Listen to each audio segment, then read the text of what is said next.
What's going on, guys? Super Savage 789 here, bringing you guys a video. Let's say on what the Hyuga clan raised Naruto episode 5. In the last episode we covered the tuning exams and Tsunade retrieval arc, where they had very few changes. Hinata went with Jiraiya and Naruto, where she learned the vanishing Rasengan. Naruto also learned the Rasengan, but also learned the flying Raijin Jutsu through his expertise with his seals. We return to this timeline now. Something I'd like to mention is that in this timeline, Naruto's made a tune-in due to his maturity and skill. It's something I neglected to mention, but it doesn't make sense for that to be the case. Naturally, like in canon, Sasuke would hold resentment towards Naruto due to him growing by leaps and bounds. He ends up challenging him to the rooftop battle, which Naruto would try to advise against. Sasuke tells him that if he won't go upstairs to fight, they'll fight there, as he lunges at Naruto, punching in the face. Naruto and Sasuke have a brief scuffle in the hospital room, all of which is completely non-voluntary on the blonde boy's part. Getting an idea, Naruto throws the kunai through the window and grabs Sasuke, using the flying Raijin on them both to put them next to the kunai. Then Naruto grabs it and teleports to a kunai he now has, leaving Sasuke to fall, causing some damage. He'd leave even more enraged at his defeat. The Sanford then jumps Sasuke later on, and he'd end up leaving with Sakura bumping into him like cannon. When Tsunade assembles the Sasuke Retrieval Team, she places Naruto as the head of it, due to him being a tune-in, as well as a very trustable person in her eyes. So Naruto would head out to go and pick out people suitable to help him. The first person would naturally be Hinata, since he can get to her instantaneously.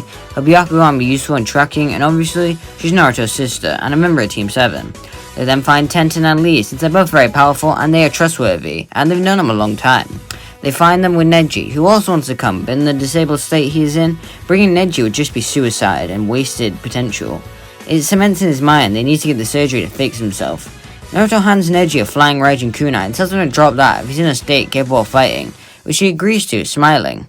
Naruto asks if they have any last minute additions, and Lee recommends Choji. At tuning exams, that guy was pretty strong, so he might be helpful.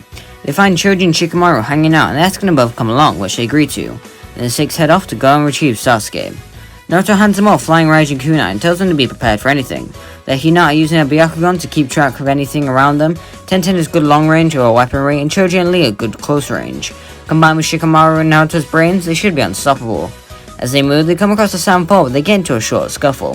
Naruto attacks Jirobo, placing a flying Raijin marker on him before getting hit hard by him and knocked to the ground. Then Jirobo creates the Earth Dome around them all. Naruto has a flying Raijin on Jirobo, so he tells Choji to get ready. The Akimichi clan member makes his fist massive as Naruto grabs him, using the flying Raijin on them both to get behind Jirobo. Choji hits him hard, getting a clean shot off on him. Choji tells them all to go, and Naruto tells him that when he's finished to throw the kunai and he'll come get them. The fight then goes the same, with Choji using that butterfly form and passing out in a badly damaged state. They keep moving where they are caught in Kimimaro webs, but Hinata and Naruto use a gentle fist to break everyone else out. Kimimaro threatens to attack the group, and so Tenten tells everyone else to go ahead. She can keep a distance to be the most useful. They all nod and leave Tenten to fight. Tenten does her best to hold off Kimimaro, using every weapon she has in her arsenal. Although Kimimaro is quite strong, his weapons aren't, and so Tenten can cut some apart, which gives her the opportunity to attack him. He begins to see Tenten as a pest, and so he enters the second stage curse mark, as well as summoning that spider summon. Tenten is getting manhandled after that point, to the point where she can barely throw a weapon faster than Kimimaro can attack her. She prepares an ultimate explosive kunai by placing every explosive tag and bomb on the weapon. Kimimaro decides to put her down, firing an arrow at her, which she takes in the gut.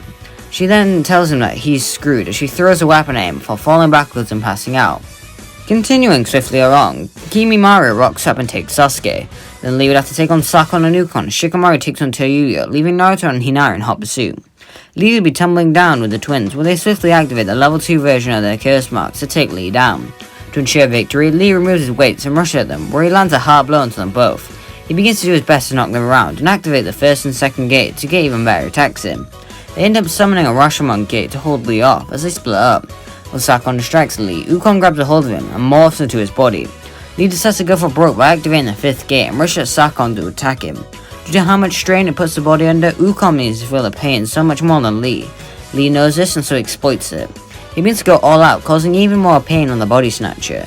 He uses the reverse lotus as he flings Ukon out of his body, hitting the duo so hard that it breaks them and kills them. Kankuro arrives to see this and applauds Lee's efforts. Moving along, Naruto and Hinata catch up to Kimimaro. Hinata tells Naruto to go get Sasuke, which he agrees to. before stopping suddenly. He throws a kunai at Kimimaro before teleporting away. He vanishes for a few seconds while reappearing with Neji, who kicks Kimimaro.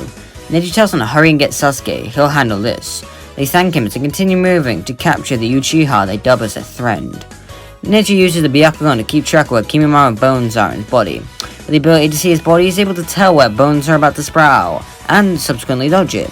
Plus, with the combined usage of the Gentle Fist, he's able to shut off some of the chakra points, which would accelerate his illness and subsequently leave Kimimaro in a much more damaged state, which would mean he's going to die a lot quicker. With his illness becoming more lethal by the second, Kimimaro gets more reckless. He goes in the second stage of his curse mark and lunges towards a Hyuga, going to slice open his throat. Some sand comes in, blocking the slice, and then knocking Kimimaro away. Gaara comes over, telling Neji that he's come to assist him.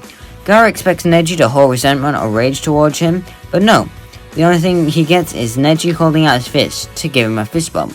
He accepts, and the duo become friendly as Kimimaro gets up ready for battle.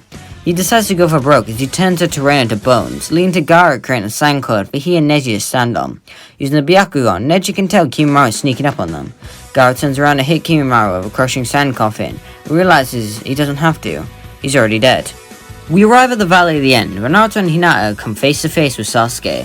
Naruto spots a curse mark on Sasuke's shoulder and realizes that it's a curse mark of his proficiency in Funjutsu. If he can just unseal it, it might help Sasuke, stop him from being taken. Sasuke activates his Sharingan, telling them that Kakashi once told him the Byakugan was stronger than the Sharingan. Clearly, that statement was proved false. Naruto flares his Kyuubi chakra as Hinata activates her Byakugan and they all prepare for battle. Hinata and Naruto both begin fighting Sasuke, with the Uchiha doing very well. He can keep all their attacks easily and move faster than Hinata can even keep up with. Naruto tells Hinata to back him up as he creates a Rasengan and rushes towards his best friend. Hinata creates a Rasengan and prepares to hit Sasuke with it from afar. Sasuke jumps over Naruto's Rasengan and kicks Naruto to the ground, making his Rasengan explode and hurt Naruto in the process. He then looks to see Hinata throw her Rasengan but sees it vanish, making him grin. He begins to rush towards Hinata before the vanishing Rasengan impacts him, causing some real damage on his body. Sasuke stands up from the Rasengan, angered at his foolishness at underestimating her. He activates his curse mark, which is exactly what Naruto wanted. He rushes over to Sasuke's neck and begins to move as quickly as possible to unseal it. Sasuke tries to attack him, but Naruto creates some shadow clones to hold Sasuke in place and allow Naruto the opportunity to do it. He unseals Sasuke's curse mark as all the black lines form back to his neck, while creating a snake that slowly starts to extend out. They all watch in awe and fear as out of the snake emerges Orochimaru? Orochimaru looks at his surroundings, telling Sasuke that he's got himself in quite the predicament, hasn't he? Sasuke asks why Orochimaru is there, and the serpent explains how he's technically a duplicate of the original. So now there are two Orochimarus out there in the world? He tells Sasuke that for this one time, he'll handle the situation while Sasuke hangs back and leaves to find the original. Orochimaru creates a bunch of striking shadow snakes from his hands and makes them rush in Naruto and Hinata.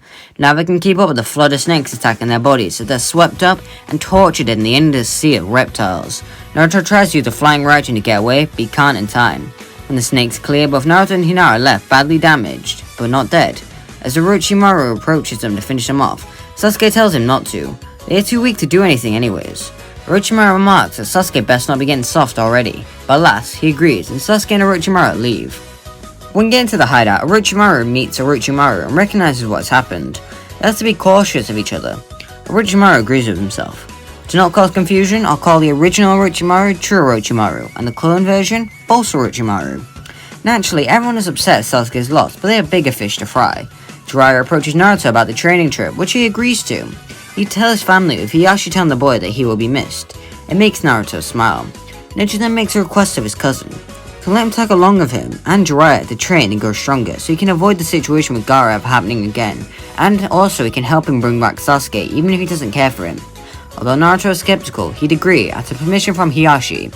When Jiraiya finds out Neji is coming along, he isn't exactly psyched, he has no emotional connection to him or his family. Hinata then approaches Tsunade, requesting training, which is granted, and just like that, part 1 is over. And that's going to leave it here. If you like and subscribe and comment below, subscribe to episode 6. As you can see, there's a lot of things that change here with Naruto and Flying Raijin, Neji wanting to come along, and Orochimaru being, well, doubled, obviously. It's not even like it's a shadow clone. Will Sasuke be stronger from this, or will he be weaker? We'll have to find out next time. And, yeah. Bye!